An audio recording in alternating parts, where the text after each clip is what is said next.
Hello students, this is Kailash Chandra volume 1, dictation number 7 at the speed of 80 words per minute.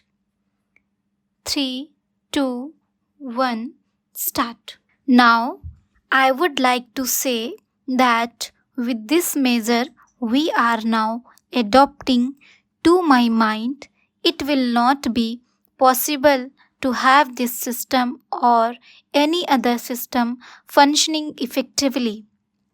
The number of clauses that we have included are so restrictive and rigid that it will not be possible for any system to function in this country.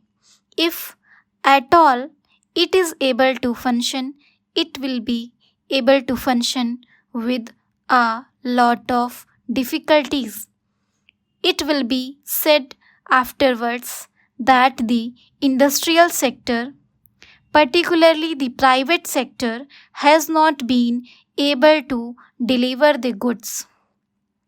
I would like to warn the government that if anything happens in the future in which industrial production or production in the private sector has not gone up, it would be not because of any lack of efforts on the part of the private sector, but because of the measure that we are now adopting. I have mentioned several times how this particular bill is very restrictive and how it will hamper the normal growth of companies in this country. It is pity that when we are on the threshold of the second 5-year plan, such a measure should be passed in this house. I would now like to make a few observations about the speeches of some of the honorable members here. Shri Ashoka Mehta justifies the restriction of managing agents by saying that managing agents are no longer the main source of finance. He also argues that profits have been high and will continue to remain high, and therefore he would like to see the managing agents being paid on a sliding scale. He is in the habit of referring to a number of books and making quotations from a number of them published in America or in other countries, and particularly by some of the professors.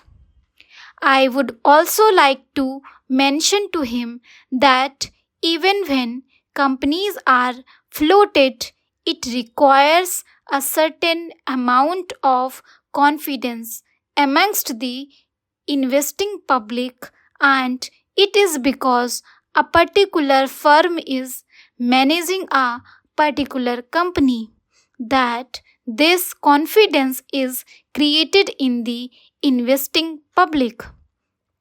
Even there, as the Honorable Finance Minister has said, there is a sort of overall tight control.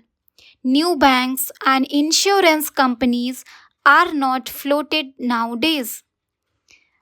What you have are the few banks which are existing and the few insurance companies that are existing.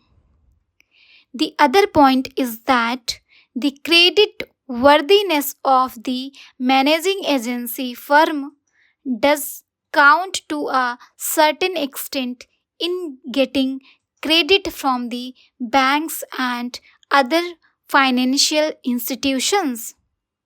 Yesterday, it was mentioned by my honorable friend that the crux of the problem is the question of payment of remuneration to a particular managing agency system.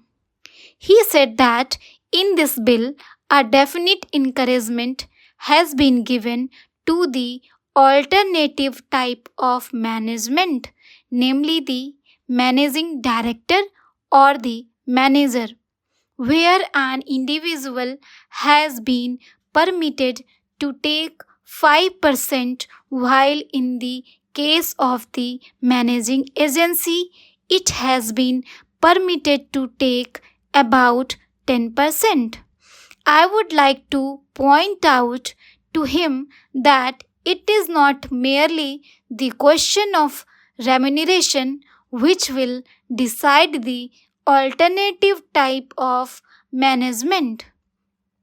The remuneration is not a very important thing unless and until you allow a certain amount of flexibility for any system to function.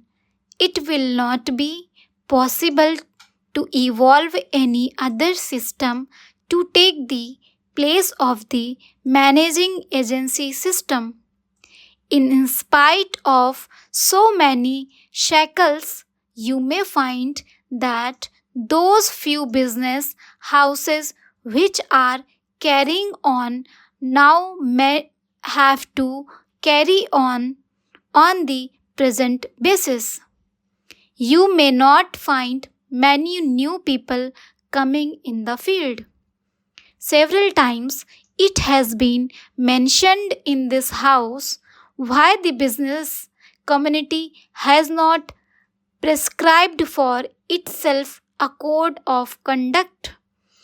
In this connection, I would like to point out that a degree or diploma is essential for the profession, and in case of violation of the code, sanction should be provided by it to prevent a person from practicing the profession.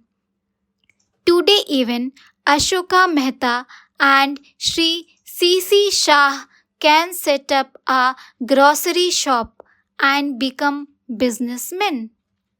Nobody lays down any condition for starting business, and nobody can prevent others from continuing it.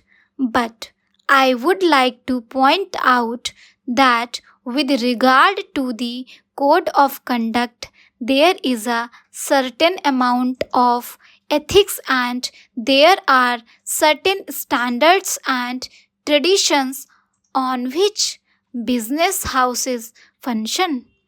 If a particular firm has not got proper ways of managing its business, you will find that business house will find it difficult to function, and it would be difficult for it to command the confidence of the business community.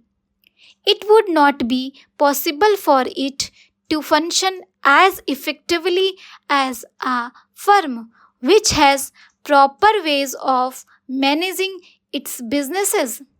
That is sufficient as a code of conduct.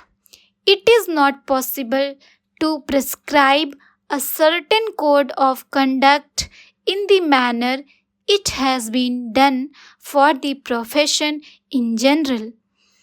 Thank you. If you like the video, subscribe it and share it.